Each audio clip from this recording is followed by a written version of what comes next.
Sebagai bentuk kepedulian dan pencegahan COVID-19, SMK Negeri 2 Lubuk Linggau membuat alat perlindungan diri atau APD yang diperlukan untuk tenaga medis. Selain APD, para siswa bersama guru juga memproduksi masker yang bekerja sama dengan TPPKK Lubuk Linggau.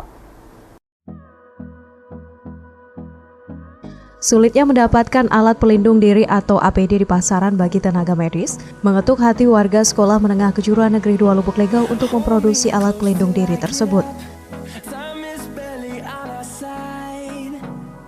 Tampak para pelajar kelas 12 jurusan Tata Busana bersama sejumlah guru dengan terampil membuat APD jenis baju hazmat yang dikomandai langsung oleh Kepala Sekolah Eryani.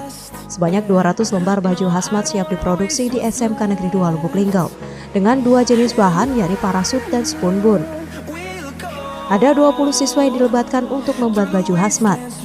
Kepala SMK Negeri 2 Lubuk Linggau Eryani mengatakan pihaknya mulai memproduksi APD sejak 28 Maret sampai dengan 10 hari ke depan.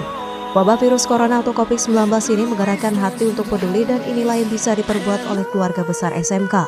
Produksi APD juga sesuai instruksi dari Dinas Pendidikan Sumatera Selatan dan nantinya hasil produksi akan dikirim ke distrik Sumsel untuk didistribusikan ke sejumlah rumah sakit. Jadi intinya inisiatif dari Kabid SMK Sumsel. Ini apa aja yang kita produksi? Kita produksi 200 P, itu berbahan dari dua jenis, parasut dan sponbun. Itu sudah masuk kriteria Dinkes. Kemudian kita setor ke provinsi akan mendistribusikan ke rumah sakit. Yang sampelnya kemarin didiskusikan oleh Pak Gubernur langsung, itu 6 pieces dari SMK Negeri 2.